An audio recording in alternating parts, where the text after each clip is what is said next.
Every religion uses symbols, even ones that aren't really into symbols. They're kind of important. We humans love our symbols. They're on our flags, they're on our money, they're even on our Tinder profiles. Symbols are how we communicate complex ideas with a single image. But what makes them so powerful is that they can also evoke emotion, a feeling of identity and belonging, or the hint of something mysterious, just out of frame. In this episode, we'll look at some of the major religious symbols from around the world, what they are, and what they mean. So let's jump right in. What is a religious symbol? Well, it's basically any image, idea, or thing that represents a deeper meaning, usually related to religion or spirituality. They help us remember important concepts and can be a focus for prayer or meditation. Symbols are also used to mark holy places, objects, or times. Think of the Star of Bethlehem, the burning bush, or the Bodhi tree. Symbols can be found in every culture and are especially important in religious traditions where they often represent a shared history, values, and beliefs. Here are some of the major ones. Christianity has a lot of symbols like the cross, which obviously stands for Jesus' sacrifice on the cross for our sins, and the ichthys, which is a fancy Greek word for fish and was an early Christian symbol because Jesus was called the fish by his disciples. Islam's most recognizable symbol is probably the crescent moon and star, although there's some debate about exactly what they symbolize. Some say it represents the journey of a believer through life with the star guiding them towards heaven. Others say the shape of the moon resembles the dome of a mosque. In Arabic calligraphy, the word Allah is often stylized into a beautiful flowing design that's meant to be both an artistic expression of the divine and an emblem of the faith itself. Hinduism has a lot of symbols, but one of the most important is the syllable Om, which is considered the sound of the universe and represents the ultimate reality. The swastika is another prominent symbol that predates its use by the Nazis and represents the sun, time, and space. Buddhism has the Dharma wheel, which symbolizes the Buddha's teachings and reminds practitioners to stay on the path. The lotus is also a popular symbol of Buddhism, representing purity and enlightenment. Judaism has the Star of David, which first appeared on a Jewish coin in the year 1280. It may have been used to symbolize the connection between the Jewish people and the divine.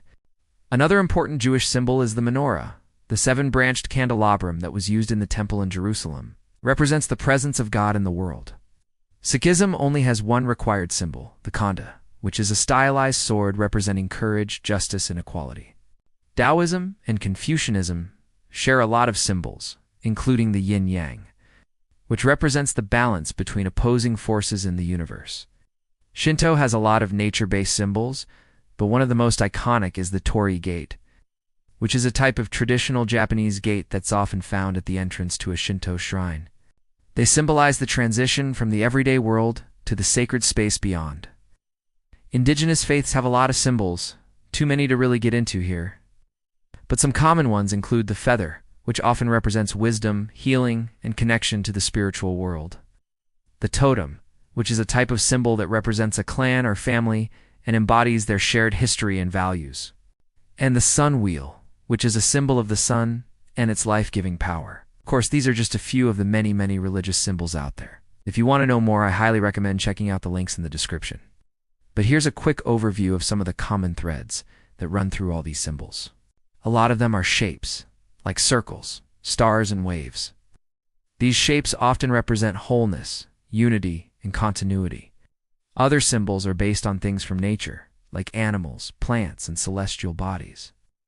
These symbols often represent the interconnectedness of all things and the sacredness of the natural world. Still other symbols are abstract, like colors and patterns.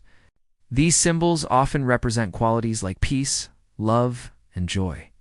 Religious symbols aren't just found in houses of worship or during religious services. They're also used in everyday life. They're tattooed onto people's bodies. They're flown on flags, and they're even used by brands to sell stuff. Of course, the use of religious symbols in non-religious contexts can be controversial. It's important to be respectful of other people's beliefs and to be aware of the potential for offense when using religious symbols. Ultimately, symbols are a way of communicating something about the world and our place in it. They're a way of giving meaning to the mysteries of life and death, of good and evil, of heaven and hell. For many people, religious symbols are a source of comfort, hope, and strength. They remind us that we are not alone in the universe and that there's a divine order to the world. Whether you believe in God or not, you have to admit that these symbols are pretty powerful. They evoke a sense of wonder and awe and make us feel connected to something bigger than ourselves. So what do you think? Did I miss any major religious symbols? Let me know in the comments. And thanks for watching.